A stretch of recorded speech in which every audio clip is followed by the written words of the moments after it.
would you have burned the city down? I don't know.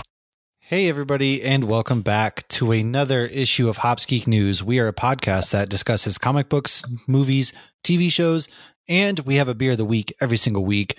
First things first, if you're new to the show, thanks for joining us. You can find us by searching Hops News on all of your podcasting platforms. Go ahead, go to our social media accounts, Hops Geek News. There's also bio links and link trees there that you can follow for our TikToks, our Instagram, our merch, our episodes, all of that good stuff, our individual Twitter accounts, the things that we're doing really, really well. Lauren's putting out a lot of great Disney content on TikTok. I'm writing for bamsmackpow.com and dorksideoftheforest.com. Go ahead, check all of those out. Today, we are going to talk about a very, very controversial topic. Game of Thrones, as we all know, is coming back with House of the Dragon. It's pretty controversial. So House of the Dragon is coming back August 21st. Matt Smith is going to be headlining this. And yeah, so before we get all to that, my beer of this week is Busy as Daggy, which is a 6% ABV sour ale brewed with black currant, blueberry, and mangoes. It is originally from Tripping Animals. However, it is a collaboration with our amigos from Deciduous Brewing Company, which is funny enough out of Newmarket, New Hampshire, my old stomping grounds, as you might know. It's pretty thick, pretty strong, really good. Got a lot of flavors, kind of smacks you over the head with, but mighty good, as all Tripping Animals and Deciduous Brewing beers are. So, Lauren, what are you drinking this week? I am also drinking a sour. So I am just popped open a sour ale brewed with toasted marshmallows and raspberries with lactose at 8.1%. It's from Main and Mill Brewing in Des Moines, Iowa, West Des Moines, Iowa. So I got this as an Ian beer. Wow, what? And I went with this one tonight because it's called Don't Cross the Streams. And I will be talking about a couple of my New York adventures this past weekend. And one of them was I got to see the Ghostbusters Firehouse. So I'll definitely post that picture on the Instagram. It's got the 4 original guys, crossing streams. That's pretty awesome. You're not supposed to. And I have it in my Buzz Lightyear glass because 5 minutes ago we had Lightyear on in the living room. That's and right. So that's just what I grabbed. Lightyear is now streaming everywhere on Disney Plus. Oh, this is very yummy. And I figured we were just drinking sours because Game of Thrones left such a sour taste in our mouth, but I'll settle for just randomly picking sours tonight. It's all good. How was Spoilers, New York? I didn't hate it as much as you did. But we're getting ready. We're going to have more than just a talking Game of Thrones. We're getting ready for House of Dragon. We're going to talk a little bit of why the Targaryens are so crazy. Targaryens. We'll talk a little bit of Game of Thrones fun facts. So we're going to talk all of it. And I will let Matt go on a tangent about why he hated the ending. Yes. Good. But first, tell us, how was New York? What did you do? Where'd you go? What was the happenings? It was fun. It was a lot. It was a lot. I think navigating the public transportation was probably the most difficult thing. So this was my 3rd time in New York, but first time without my husband. And I'm not the best with sense of direction. And it was just me and my 10-year-old. And oh my dear Lord, as soon as I got off, as soon as I walked out of the airport, I'm like, okay, I don't know where to go. And I wrote directions out on like literally notebook paper and had that. And I had Google Maps and I had Lyft downloaded and everything ready to go. And yeah, my daughter right away, she's like, oh, lost in New York. Did you guys meet the pigeon lady? We did see a pigeon lady. She was literally holding pigeons. She wasn't in Central Park, though. She was right by like Rockefeller Center area. And she was straight up holding pigeons, much younger than I expected. But no, it was, I kind of let her take charge. This was her birthday gift, and a hell of a birthday gift. Wow, my parents took me to like a crack den Chuck E. Cheese if I was lucky for my birthday. I never got to go to New York. No, me neither. The first time I went to New York, I was like 24. Wow. I've never been to New York City, funny enough. That's crazy. So we, you know how we had talked about doing a road trip this summer? Oh, yeah. And then my oldest was kind of like, well, I don't really care if I go. And then my husband's, really busy with work. And it was kind of like, all right, all you little assholes, I guess we're not doing this trip. And Brielle was bummed we didn't do New York. So that was my husband and I, he's like, why don't you just take her to New York and you two go? And it was a lot of fun because anybody who has multiple kids, getting to hang out with one kid one-on-one is such a different experience than having all your kids. They're different kids when they're alone. Well, it's important for them too at the same time because when you have both your kids, it's always like it's always nice for them to get that preferential one-on-one treatment to just enjoy a day with mom or dad. It's awesome. I love doing it. Yeah. And they're more likely to get spoiled because everything costs a third of the price to spoil them. Oh, without a doubt. Yeah. So it's like she was happy to go to breweries because she knew she was going to get whatever the hell she wanted. So we did get we got 4 breweries in total, which I'm calling that a success considering, I mean, all things considered, Finback. yeah. I did other half. We did Coney Island Brewing, which is literally right next to Nathan's. And so it's right Did you there. get any glizzies? I don't know what that is, so I'm going to go with no. What are glizzies? Is it appropriate? No, we'll talk about it off the air. Oh, it's that bad. Damn. And then we did Flagship Brewing, which was in Staten Island, which was the Staten Island Ferry. You can actually take that for free. Of course, you do run the risk that Peter Parker and Iron Man. Well, Peter Parker wrecks the boat or whatever. And then we got on a bus and went to a Staten Island brewery. And Staten Island is cheap compared to New York. Were you the king of Staten City. Island? Did you see Pete Davidson running around? No, but so my friend who lives in Manhattan was like our tour guide. And I asked her that. I go, so are we going to see like Pete Davidson when we get off the boat? Is he going to like greet us? He's going to greet you. Not. No, there was no Made in Manhattan J-Lo at all either. That's crazy. Nope. We did see a couple Minnie and Mickeys without their heads on. They didn't even have their heads on in Times Square. They're taking smoke breaks. But okay, so some of the geek stuff I did real quick. We did do the Stranger Things exhibit. A lot of fun. I did post a video of that on our TikTok if you want to get an idea of what it is. But there is the actual experience. They don't allow any recording, which I totally understand and get. But you're basically participating in a Hawkins sleep study. And then you kind of exit through the gift shop. And the gift shop has Surfer Boy Pizza. It has a bar where you can buy real beer called the Upside Down. It has a photo shoot where you can take a picture in Joyce's living room. It's got arcade games, Scoops Ahoy, some merchandise, a Demigorgon on the wall, a QR code you can scan for scavenger hunts. So that was pretty cool. And then we saw the Ghostbusters thing. And if you are in New York and you see Ice Cream Museum, it's not an actual ice cream museum. It is an ice cream themed playground with ice cream samples and then a fake sprinkle filled pool at the end. I will never go back there. Oh, really? My daughter loved it. I mean, that sounds kind of awesome, but that sucks. It's just, it wasn't a museum. It was, they had one poster that showed a couple of ice cream facts and it was just, it was a playground. I mean, it's great for the kids. It was not a museum. It was terrible. That's tough. That's terrible. But that was it. We had a great time, great trip. I did not read or watch anything. Well, I read some Brotherhood on the plane, but I'm almost done. Not done yet. Yeah, I am struggle busting my way through Shadow of the Sith myself, but don't worry. I read or watched something for us this weekend. Uh-oh. Do I want to know? Yes. You kind of already know. So I went and saw DC's Super Pets. So my son has been talking about July 29th since he first saw the trailer like 5 months ago. And so we and the whole fam went to go see DC Super Pets. That movie should not have been as good as it was.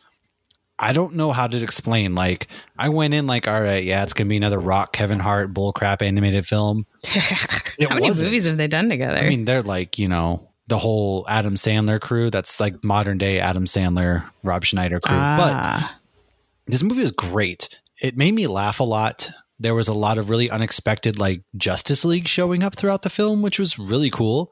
And that's cool. They did a really cool tag teaming, and the action sequences were great. There was never a point that you thought that it was Rock and Kevin Hart. Like, yeah, you can clearly tell it's their voices, but at no point did they do their usual shtick of the whole thing. Like, yeah, they like joked around back and forth, kind of like how Batman and Superman kind of would about powers and no powers. But oh my God, they rag on each other in real interviews. They're hilarious together. Yeah, they're great together, but they don't act like they're most movies. If you see them together, they're just like bashing on each other, that kind of stuff. Yeah. That wasn't this. Like, they equally play an important shining role in this film, and it was great. I honest to God loved this movie so much, and I hope people go out and see it, just because this is like the only good thing DC and Warner Brothers is able to give us these days. So it was great. I really. What is wrong with them? There was 2 post-credit scenes. One was already spoiled. It had Black Adam and his dog show up, and so like John Krasinski plays Superman. And then The Rock is obviously Crypto, but then The Rock was Black Adam, and The Rock was also playing the dog. So like he convinced, so that was cool. Kevin Hart really obviously played Ace, and then Keanu Reeves played Batman. But you got to see like a lot of the Justice League, so I thought it was really great, really clever. Lex Luthor was in it, a surprising amount too. So definitely the trailer doesn't show you what the movie actually was. So really recommend watching that. I read some comics again. I read Paper Girls, the first trade for Paper Girls, because the show is out on Hulu now, and I had no idea what it was about. It's like, oh, is that why people were losing their mind? I didn't know so that. it's out on Hulu now. And, Rob from Woodland Empire, he messaged me. He's like, dude, I saw your tweet. Like, Paper Girls is legit. And I was like, yeah, I just picked up the first trade. I read it, and it's about, girls delivering the paper. However, like some aliens show up, and there's some time travel involved, and like it's very I was about to ask sci-fi. if it was like Newsies. No, it is not like Newsies. Then. No, it is very sci-fi like, and the first trade was fantastic. I'm gonna have to pick up the others. I picked up the first issue of it to do a giveaway perhaps as well, so be on the lookout for that. I read the 3rd issue of Obi-Wan Kenobi, which is a flashback to his time in the Clone Wars and how like he was, fighting the Clone Wars, really struggling as a Jedi. Basically, like, why are we fighting this war? It makes no sense. Like, I'm a Jedi. I'm not supposed to be a general. I'm not supposed to be doing any of this. I'm like a monk, basically. Why am I fighting in this war? There's like a lot of clone deaths, a lot of Jedi deaths in this series, this episode or issue, excuse me. So it's a heavy, 3rd issue. It's very heavy. So recommend picking that up. I was unable to grab Spider-Man issue 900 by our friend Dan Kibblesmith because it sold out. And even though I had it on my list to be in my box, I guess they didn't get enough copies in to fulfill all the orders and pre-orders. So I'm waiting on it to come in still. Haven't picked it up. So hopefully I can pick that up here soon. Been watching Only Murders in the Building. That show I did watch that. Oh, it continues to get better. I haven't watched the most recent episodes yet, but I don't know when they come out, so I don't know if I Tuesdays. have. Oh, then I have not watched the most recent episode. Where I left off, there's a big cliffhanger at the end of the episode that I was on. Really great show. Continues to just. Did it involve the subway? That's the last thing I saw. Yes, it involves Mabel on the subway in a video. So yeah, really that's the last I saw. Great episode, great series. I highly recommend that. I can't wait to watch Prey on Friday, the new Predator film. We're going to go out on a date on Saturday, and we're going to go see Bullet Train. So look forward to talking about that next week. One? Yeah. Look forward to talking about that. And then I've watched Light and Magic because I wrote reviews for episodes 1, 3, and 6 for dorksideoftheforce.com. And I need to watch really great, really, really great series. It gives you an inside look about industrial light and magic, how they got started, how they basically shaped the way for, visual effects for what they are today. Like how everything got started with Star Wars, how they were just a group of misfits basically working on commercials. And then even one dude was working on Flesh Gordon at one point after filming the first movie before they got back together, and really good. They really go into depth about how Jurassic Park changed the game. Like Star Wars changed the game, but then Jurassic Park and how they blended visual effects with practical effects was unheard of. And just the massive monster that it is today. So you got to watch it. It was fantastic. 6 episodes, about an hour each. Really, really good stuff. So that's kind of all I've been reading or watching this. Yeah, Disney Plus in general has some great behind the scenes stuff for the parks, for shows, for movies. Like, they've even been doing one for every Marvel show and Marvel movie lately.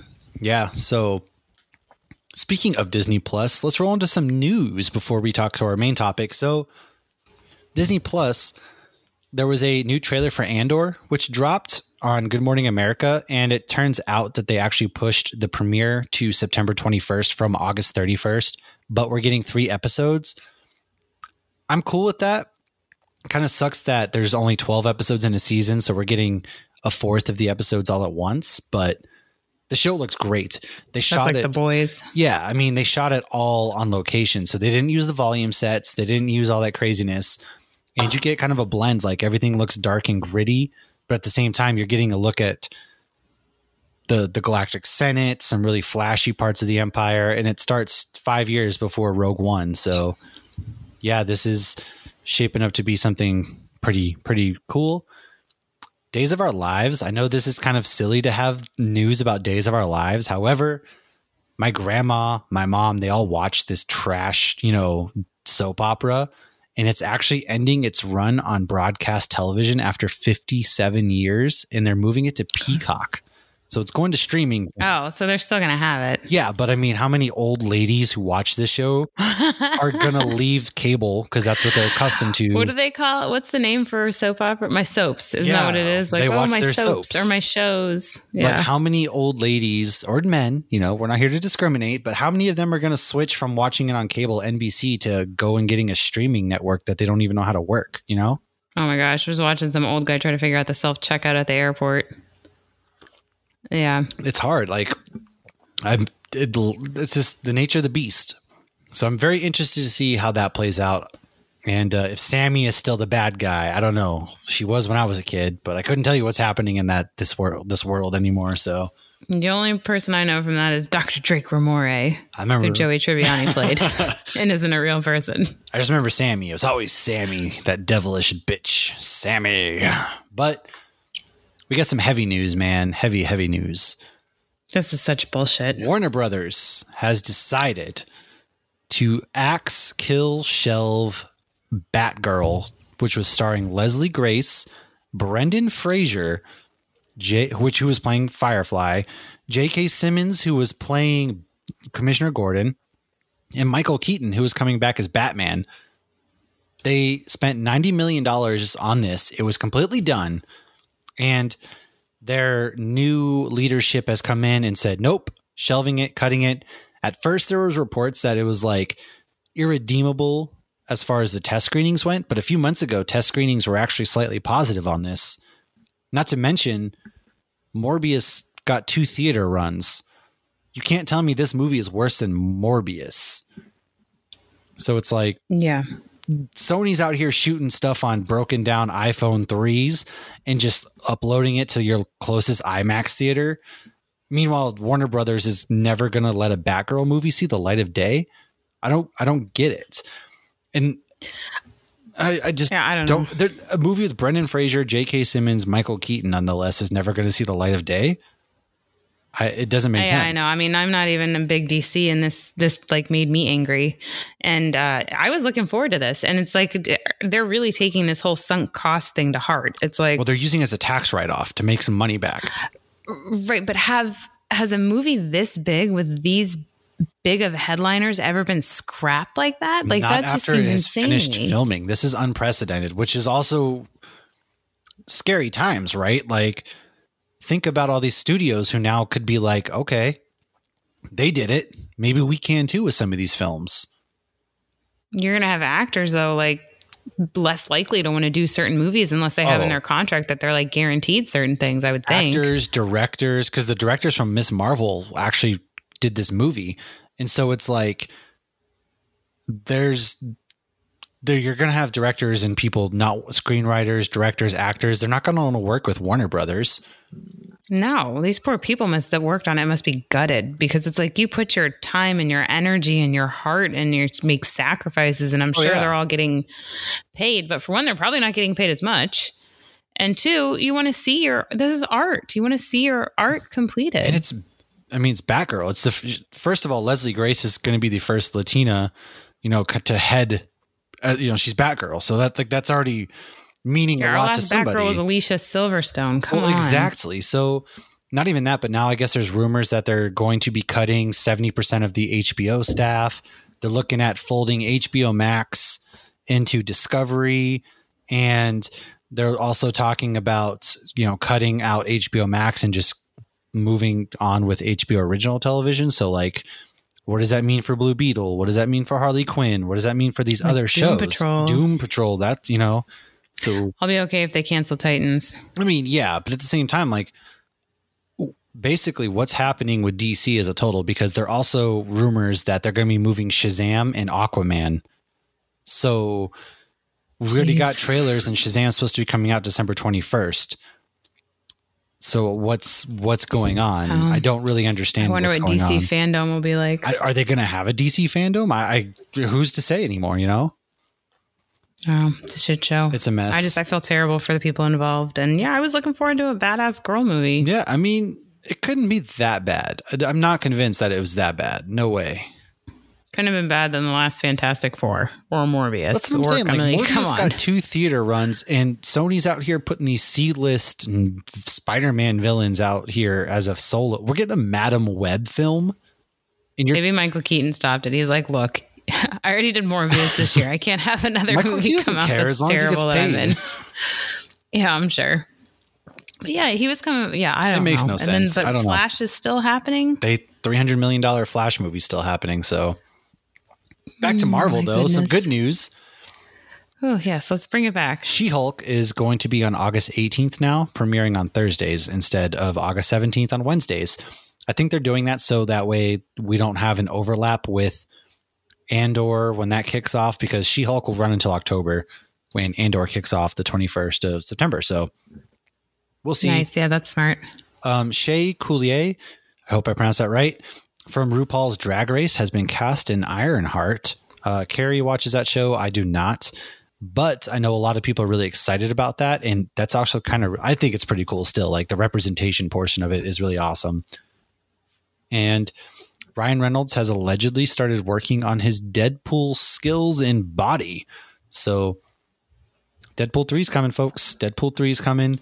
Woohoo. She-Hulk's director, Kat Coiro, says that Daredevil is going to be a crowd favorite in She-Hulk. I mean, no kidding. Everybody loves Daredevil, so of course he's going to be a crowd favorite, right? And my last bit of news, Joker 2, October 4th, 2024. It will be set in Arkham Asylum. Again, we're getting a second Joker film, but we can't get a Batgirl film, so. I wonder if it'll be like extra spooky or if it's just randomly releasing in October. It's supposed to be a musical, and Lady Gaga is allegedly playing Harley Quinn. That's right. I forgot.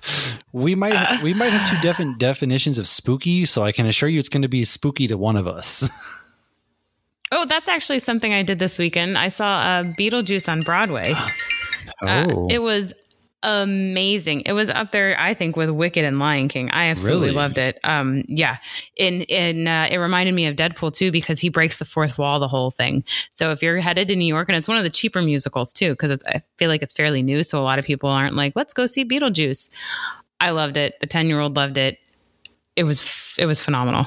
That's awesome. And hilarious. The whole thing is hilarious. They break away from the movie quite a bit, but not too much. And yeah, you're laughing the whole time. Well, and you hear Michael Keaton's voice at one point. At one point, he pretends to be a ventriloquist and like throw his voice, and it sounded just like Michael Keaton from the movie. So I'm pretty sure it was. Weren't they doing a Beetlejuice 2 with Michael Keaton at one point? I think they are working on a Beetlejuice 2, yeah. And Winona Ryder is supposed to come back too. Oh, really? Is that still happening? As far as I know, last I saw, I can look it up real quick and see. Huh, okay. But I guess the Beetlejuice started shortly before COVID and then had to shut down because of COVID, and then they couldn't pay their rent and whatnot. And I like that I Googled Beetlejuice and the guy from Howard Stern comes up. It looks like it's still happening. Directed Tim Burton, music Danny Elfman, shocker. Okay. Interesting. Michael Keaton, Winona Ryder. Oh, and Johnny Depp. Interesting. Johnny Depp's in it? Apparently. Okay. Well, that's what's looking. I can look more into that is to make sure, because it doesn't look like anything recently has been posted about it. The last thing I see right now is February 2022. Interesting. Well, what other news do you have? So since we're talking Game of Thrones, I got a random email and figured I would share this news. If you are still big into Game of Thrones and you are anywhere near the LA area or going to be around December 9th to 11th of this year, they're having a Game of Thrones official fan convention, and it's going to have Jon Snow, Theon Greyjoy, Joffrey Baratheon, Tormund Giantsbane, Hodor, Podrick Payne, Yara Greyjoy, and Bran Stark. And, they always end up, dropping people and adding Who has people a at the same better time. story? Then Bran the Broken. That's what I like to me as Tyrion. All right, this will officially be the last season of The Flash. It is ending with a 13-episode season 9 that will start in September and end in 2023. This makes me want to go and I think I will catch up once it's completely done. Or hell, maybe I'll catch up before and watch it live. I really liked that show, and it kind of made me sad that I got a little bored with it. Well, and The Flash is what got me really into more so into the DC universe, other than just casually watching the movies. This marks the end. This is the death of the Arrowverse. This is officially the end of the Arrowverse with Flash ending, because Supergirl was done, Arrow is done, Legends is done, and so your original core shows, which are over 900 episodes total, Flash, all of them are now done. So it kind of feels like a friend just died in a way, because there was a time where we would camp in front of our TVs premiere night to watch Arrow, Flash, all these shows. Every single night, too. Monday through Thursday, there was a new show for a while. And you'd be hyped and everyone would be talking about it. I remember being in the subreddits. Mm-hmm. And so it sucks. DC is just dead. DC's dead. I think Tim's actually the one that had mentioned you should watch Flash. And then when I started Flash, I was like, oh, now I got to go back and watch this Arrow show. Stephen Amell will be at FanX. So will Emily Bett Rickards. So, woohoo! What is it? Olicity? Oh boy, move on. Alien TV series is coming, and they will be shooting next year. Jamie Lee Curtis has been cast as Madame Leota in The Haunted Mansion, and I have a quick fun fact about this. I think I've mentioned this on a previous episode, but when they overlay the Haunted Mansion at Disneyland and they have to redo Madame Leota, it's actually the original Madame Leota's daughter. So she does the voice and everything. So that's a nice little nod that they had her come in to replace her mom for Nightmare. And then it goes back to the mom who has since passed as Madame Leota the rest of the year. And what's funny is when I watched a documentary with this, the woman was talking about when they go to Disneyland and they're on the ride, she'll be like, oh, look, guys, it's grandma. And people will be like, what? So that's my fun fact. Jared and then Leto. You said Jared Leto was cast too? He's cast. I don't remember or care enough about him to look up again who he's playing, but he has been cast in this movie as well, because I don't know why we are continuously casting this man in anything. Probably because it's creating hype from just I don't know, talking about him. I don't know. Apparently. Yeah, he has been on a lot of stuff. I feel like he was dormant for years. Go back to it. It just says he joins it. I don't see what his role is. Go back to it. Go back to being dormant. Shoo. Wasn't he originally big from Party of Five or something? Maroon. No, not Maroon 5. Okay. 30 Seconds to Mars. Sorry. Okay. Roadhouse is doing a remake, and they are having Jake Gyllenhaal play the Patrick Swayze role. And then this last one. So the Spirit Halloween movie officially has a trailer, and it is coming out on October 11th on demand. Yet. That's a real thing. That's not a fake. I watched the trailer. I mean, it looks like it's real.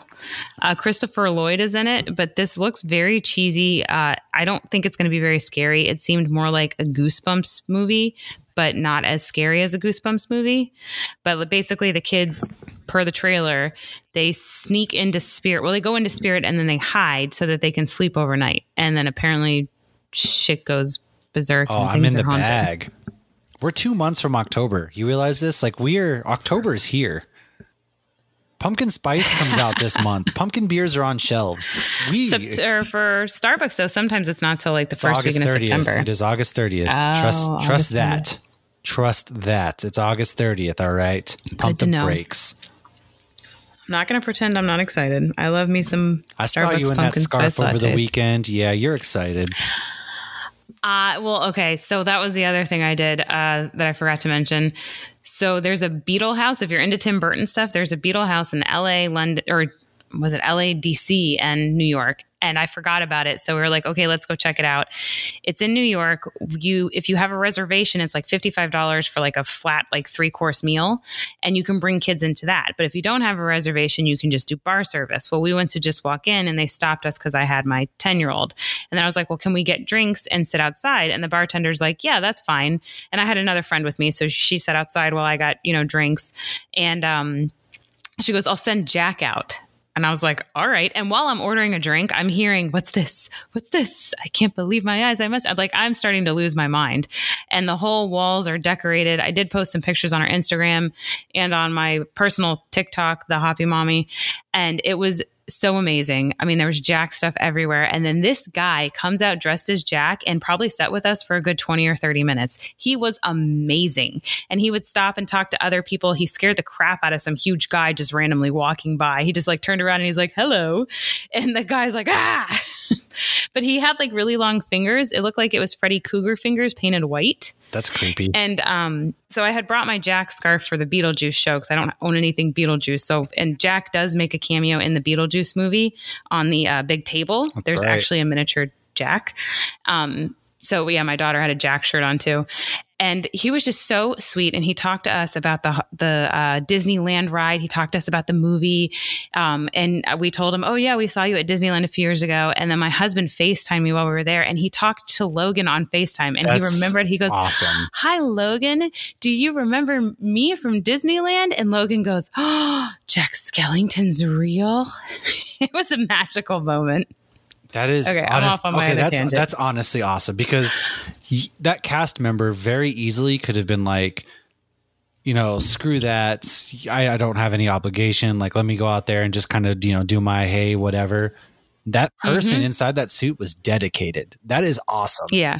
That's one of those feel good things that, you know, your kids will probably remember randomly. Like, do you remember this? And I don't know. I love stuff like that because it didn't have to be that nice. So I don't know. That's just really cool.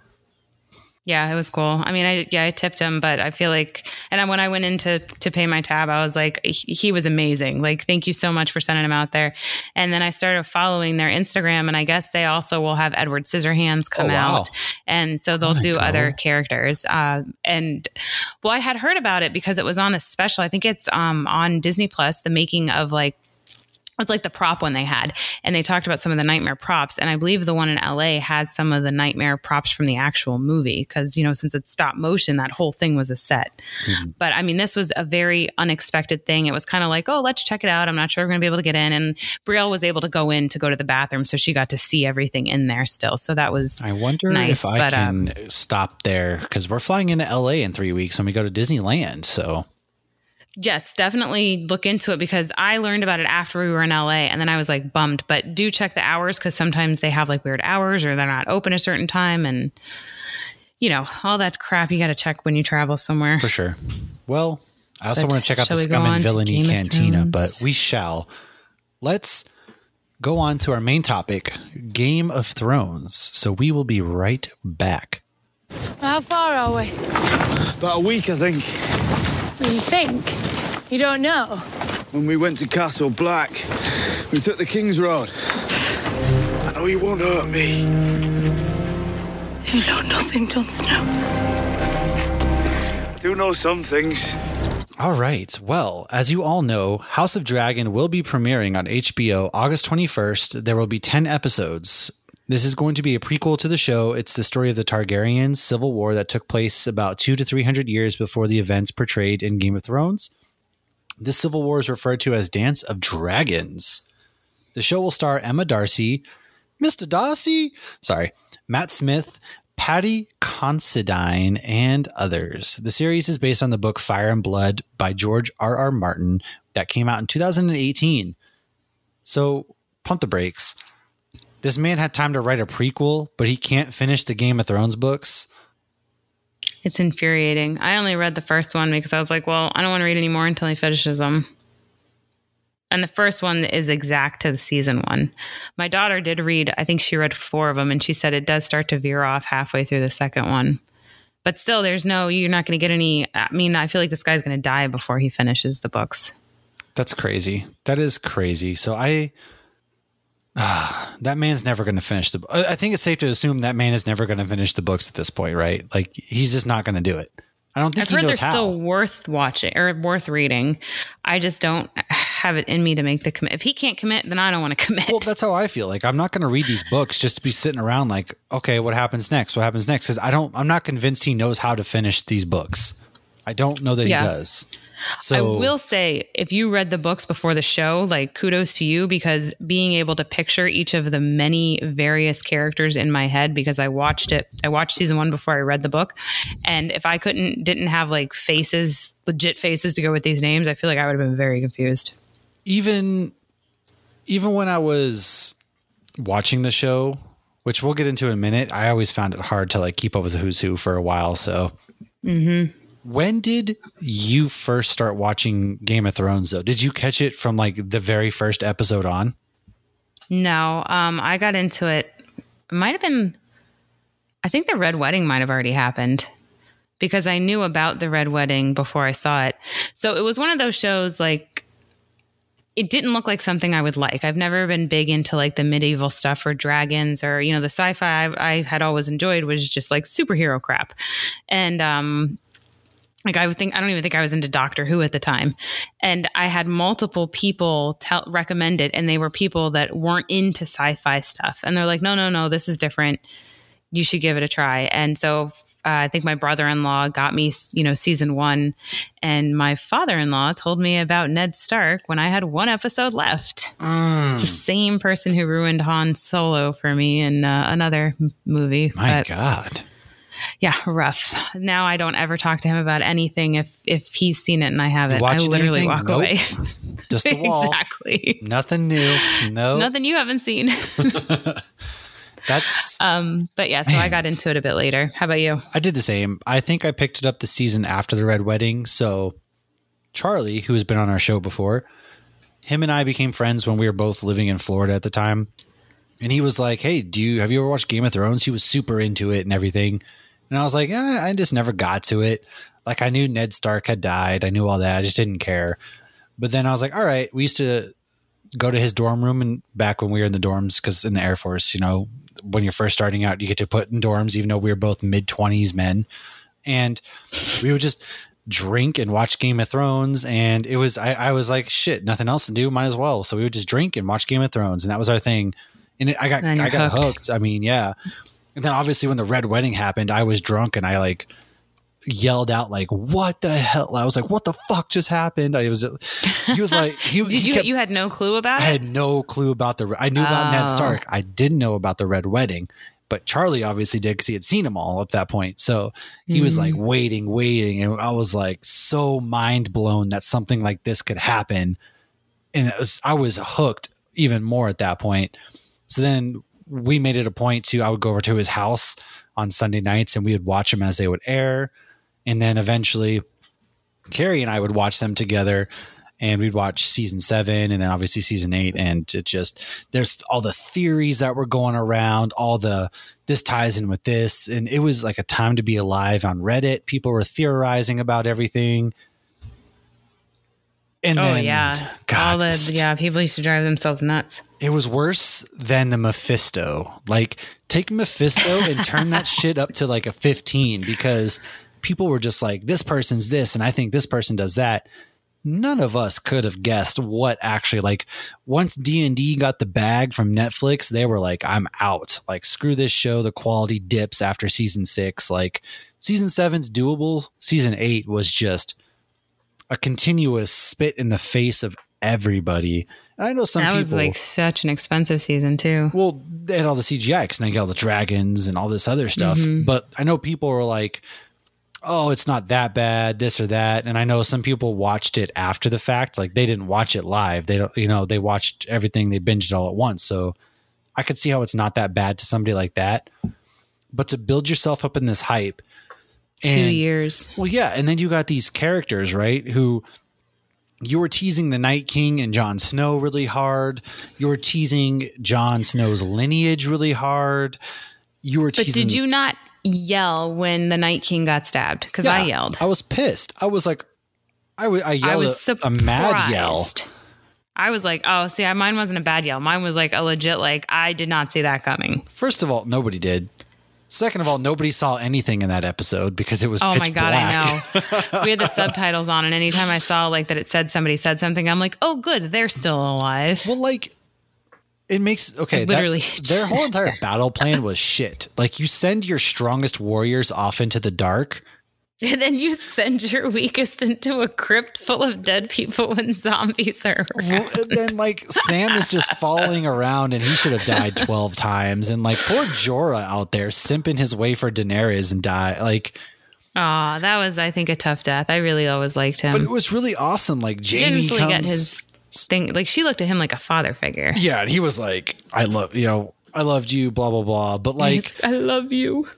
Jaime comes back to fight for Winterfell, and like this whole thing is teased up, and then it just kind of like Theon's death was sad, and then Arya jumps up out of fucking necessary. the portal, like a sling ring portal from Doctor Strange. Like Wong appears, fucking Arya jumps out through it, stabs the Night King and kills him. Like you don't get the fight between Jon Snow and the Night King that they'd been teasing for 4 seasons now, and it's like they've been staring each other down, giving each other sexy eyes every time they meet, and they never actually do anything about it. Like, God bless. And then Jaime's whole, like, he was reformed. His character developed. He was torn down, built back up, and he became respectable and somebody I really liked. And then for no reason at all, he's like, I'm going back to my sister. And then But he still didn't respect himself, and he knew that she was the only one that he was worthy of, because he did not think that he had come as far as the audience and as Brienne of Tarth it doesn't felt. make sense, though. So I felt that it was a fitting ending. They came into the world together. They disgustingly spent their lives together, and they went out together. Awful. Like the rocks fell and they were perfectly gonna let her die alone. No. I mean, that would be a horrific way to die. 100%. Their deaths, but I mean, like you they better were hope you get, like, perfectly knocked the portioned fuck out. together under some rocks that. All right, like Oh yeah, the rocks. Like there was a pile that was like empty next. Yeah. Okay, like, that was what? silly. And then Daenerys all of a sudden like just goes genocidal mad woman on everybody. And then not to mention, We're going to talk about that in a little bit, though. Okay, I'm sorry. I'm sorry. I'm just No, you can keep going. Okay. But we're going to go into why she went so berserker. But you're telling me though, like Daenerys and crew on the dragons didn't see the entire fleet. They just come around the corner and you surprise the freaking dragon. They have air superiority and you surprise them. Like you forgot Maybe this Dokes entire. was behind it all. He's like, surprise, motherfucker. I got some You're dragons. flying in air and you don't see this fleet down there below shooting. Like, it just. There's just so much that it was just lazy. What'd you think of when the dragon burned the throne? I read the leaks, right? I read leaks going into this. Why did you do that? Because I don't know why, but I read it. I was like, but here's the thing. When I read it on Free Folk, and the subreddit that's to this day is burning strong, I was like, there is no way in hell this is real. I was like, that's not actually how this all ends. Oh, it was exactly how this all ended. And I was like, what? And then they banish Jon Snow away. But that's what he wanted. No. He could have waited until the dickless dude just left, and he could have stayed. Exactly. But that's what he wanted. He wanted to be with the free folk. He wanted to go Jon find his Snow, next free woman. His whole character development at this point was just, I don't want it. Like, come on. Who has a better he story wanted it than for a little Bran bit, the and then he found Broken? out she was his aunt. All right. I'm going to hop off now. Go ahead. Dive into some things because I'm fired up. So I'll say a couple. Yeah. Okay. So I'll get into the Daenerys thing in a little bit. But when the dragon came in and melted the throne, I actually thought that was very symbolic, because the throne was literally the reason every single person in this show died, whether they wanted the throne or they didn't want the throne. When you play the Game of Thrones, what did Cersei say? It's like, someone's going to die when there you go. Nobody wins when you play the Game of Thrones. And she is correct. And so I actually saw like a lot of symbolism in that, everybody's been fighting over it for so long. And then this depressed dragon goes and melts it.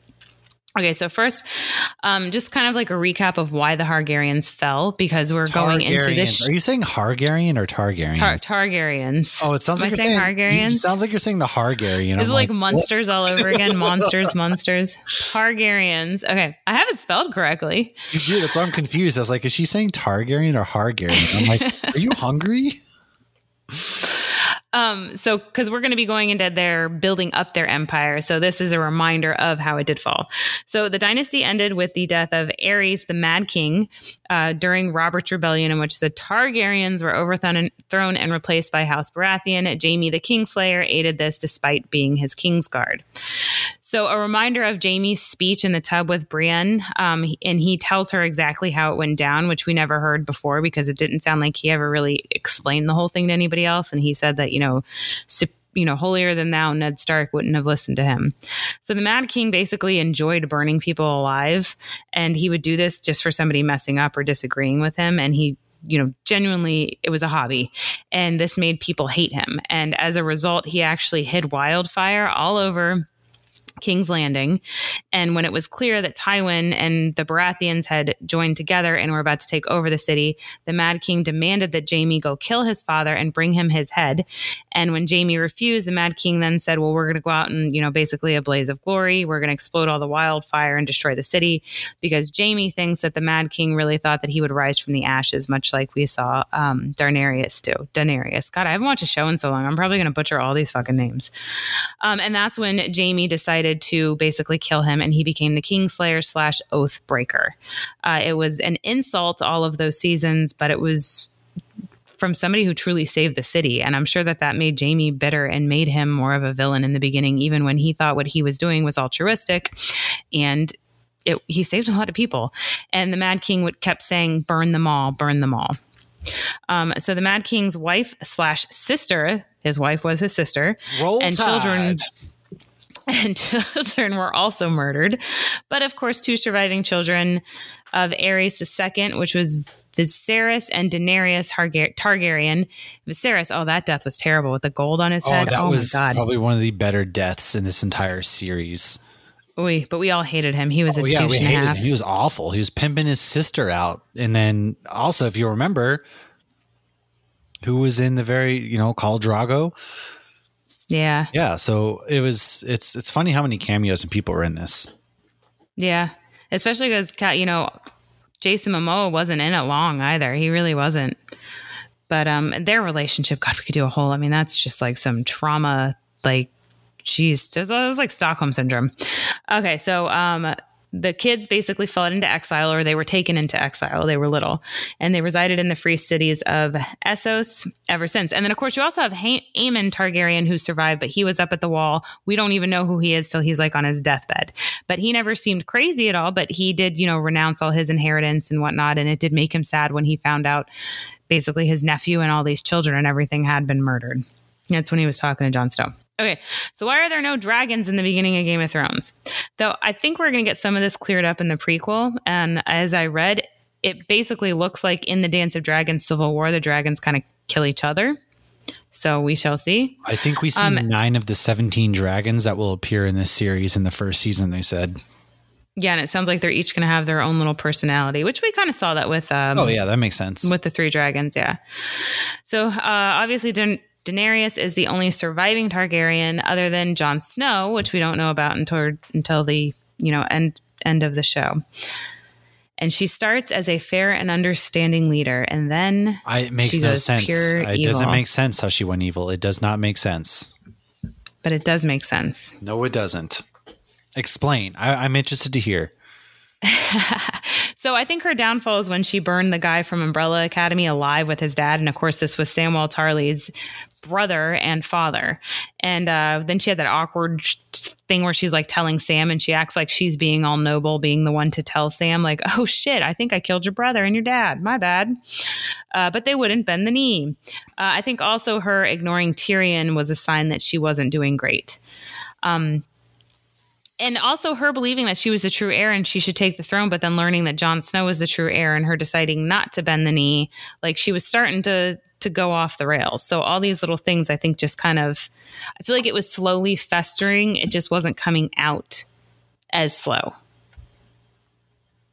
I don't agree though. I feel like it just came out of nowhere for me. It would have made, so I think the payoff is, my whole thing with this is everything was rushed. So they decided to end it at 8 seasons when they probably could have gotten, 2 more seasons, maybe made it 10.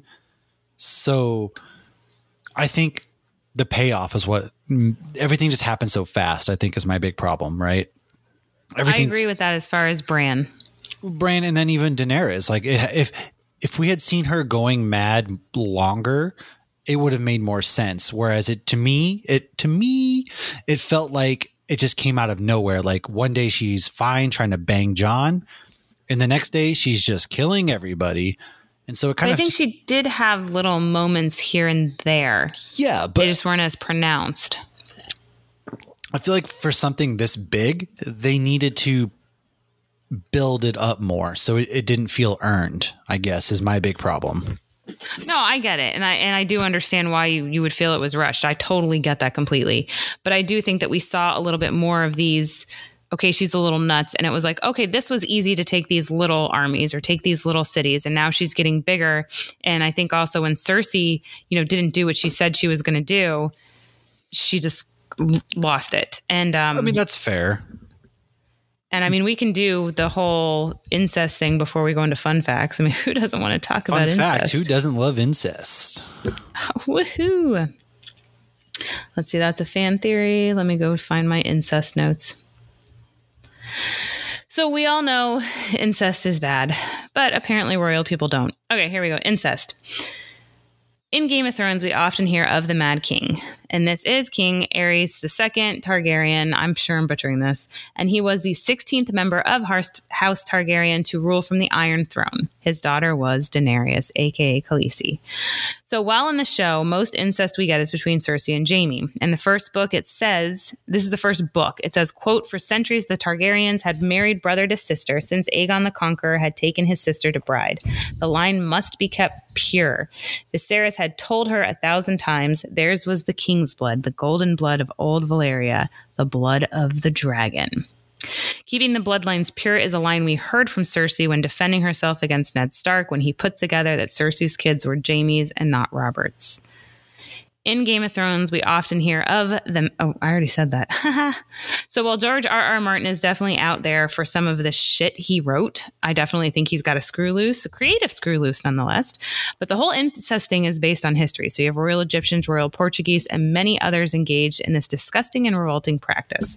However, I think the most popular and on-the-nose royal here is King George III, who is often referred to as the Mad King. And King George is often referred to as a good ruler, despite losing America. And every time when I was reading that, I just kept thinking Hamilton. You'll be back, wait and see. I've never watched Hamilton. Oh, wow. I think you're one of the only 5 people in the world that hasn't watched Hamilton. Okay, so during his mad episodes, because he would have episodes of being mad and then he would seem more sane again. So he would write and his sentences would be much longer than when he was well. A sentence containing 400 words and 8 verbs was not unusual. And when ill, he often repeated himself. And while his vocabulary would actually become more complex and creative and colorful, he was still basically showing signs of losing it. And these are symptoms of bipolar disorder. And there are historians who believe his bipolar could have resulted from being inbred. And so bipolar too, you can have manic episodes and depressed episodes. So she could have lost it with like an episode. So why does marrying your sister cause your kids to have more genetic issues? To quote Jesse Pinkman, science bitch, it's called recessively inherited disorders. So genes come in pairs, half from mom, half from dad. In recessive disorders, a trait will only be passed on if both parents have it, and relatives are more likely to have the same recessive trait. Whereas if I have a recessive bad trait and my non-blood related husband doesn't, then our kids won't get it. So basically the bad genes that cause physical and mental problems get more concentrated over the generations. Mm-hmm. And the Mad King and Khaleesi's mom were siblings. So we got incest on incest, lots of concentrated bad genes and ickiness, even though she is incredibly hot. My last thing about incest, and then I will stop. My daughter told me I had to throw this one in. So Charles Darwin, the father of evolution, ironically married his first cousin, and many of their children had health issues, which he believed was because their parents were cousins. Then one of their sons married his cousin, despite his father saying cousins marrying is bad for genes. This man took like science to the next level. He had a theory and he put it to the test. Well, sadly, he did not realize the theory until they had like 15 kids, though. And only, I don't know. Oh, my God. This economy? So if you look at that and you look at, because King George is not referred to as like a bad king, but he would have episodes. So he wasn't always like, because Daenerys was very understanding, very reasonable, and then like not. They didn't have therapists back then. Or a medication, yeah. Well, I feel like they had some drugs, but yeah, no therapy. They did have some drugs in the show. They did. So, well... Why don't you give us some fun facts shake off the incest? Fun facts. You made out with your sister, man. Ew. Anyways, first season of Game of Thrones was in post-production for 17 weeks, and the 8th season took a year. Peter Dinklage didn't want the role right away. He actually had one hesitation because of the fantasy genre. He told, "I didn't really want a long beard and pointy shoes," he said in a Reddit AMA. D&D, who I'm not going to give credit to their actual names, assured him that the character wasn't this, and they told him about his complexity, the fact that he wasn't a hero or a villain. He was a womanizer and a drinker, and they painted a flaw and a beautiful portrait of him, so he signed on until the last season where they turned him into a stupid fool that did things for no reason. 33 nude scenes are in season 1, 6 in season 7. 4,000 gallons of fake blood were used for the Red Wedding. The drummer for Coldplay was a musical performer at Joffrey's wedding. Aaron Rodgers was actually in the burning of the last burning. I forget the name of the fucking city. He was in Game of Thrones. Aaron Rodgers was in the final season when Daenerys went scorched earth on everybody. When she was burning everybody, he was actually like a monk or somebody. So after Joffrey left the show, George R.R. Martin sent him a letter saying, "Congratulations on your marvelous performance. Everybody hates you now." Sophie Turner actually adopted her direwolf. Not actually as big as portrayed. Obviously, there was CGI, but Theon Greyjoy was pranked with a fake script where Bronn stabs him and takes back Winterfell. They then asked if he would come back as a zombie. That probably would have been a lot better than what we actually got. So anyways, this was Samwell Tarly. I think that was the one right after Theon took over Winterfell. That would have made a lot of sense. So this was, and he was going to say, "It's my Winterfell now, bitch." First time ever acting professionally. So that was kind of cool. He's actually been in a lot of stuff since then. And so how do you feel overall about the ending of the show? I walked away not feeling completely satisfied, but not hating it either. So I guess I walked away a little indifferent. Like when I walked away from Dexter, I felt like, what the fuck was that? What did I just watch? Like, how did a show this amazing end like that? But I will say Dexter New Blood, I did not love the ending again, but I feel better about the show after the new one. And so I'm hoping the prequel does that. Yeah. Like maybe fills in some blanks or something. But I mean, it was literally the happiest ending you could have imagined Game of Thrones getting. I guess there was no real way to give anybody a happy ending. It's Game of Thrones. Like the happy ending shouldn't exist. Yeah. We need a brand prequel or a brand spinoff or something. And that's why I was hoping George R.R. Martin would finish the books, because like because there are times I feel like where, okay, like Ready Player One is a good example. I read the book and then I watched the movie, and I felt like if I hadn't read the book, some of the stuff wouldn't have made as much sense. And so you could still follow the movie, but just things were missing. And I feel like that's what was happening here, because the whole brand thing, like, just what story did Tyrion read? Who has a better story? Bran literally wasn't in an entire season of Game of Thrones. Like, he did not appear in the entirety of one season of Game of Thrones. So you're telling me that he was the most important, made sense character for the Iron Throne at that point? Like, what? It makes no sense. And they turned Tyrion into a fool. They turned kind of everybody. Like, I was disappointed. I'm still very disappointed. I'm going to go into House of the Dragon with a very open mind and optimistic outlook on it, but I can't tell you if I'm excited or not for it. I'm hurt. I'm hurt. You're still recovering. It's been traumatic. Well, hopefully House of Dragon will be healing. I hope it's good. I like Matt Smith. I mean, the trailers for House of Dragon looks really freaking good. Like it looks great. And I hope they, Yeah, but I don't trust trailers anymore. I mean, who can, but I honestly believe that they might have learned a lesson, maybe, hopefully, sort of, from the things that they've went through. I mean, the Dexter writers learned half a lesson. I still never watched that season, actually, funny enough. It's definitely worth watching. You should watch it this Christmas. Christmas? Okay. Because it's Christmas the whole show. Oh, I was like, what? I liked that, like, because my husband and I watched it like Sunday mornings, like, and because they have Christmas decorations in the show and it's snowing, and like the last episode I think takes place on Christmas morning, maybe second to last. But it was nice. We were watching in our living room with a Christmas tree, watching Dexter murder people. It was amazing. Well, I will say that our friend Red Fox, he said that it actually wasn't as bad as we all made it out to be.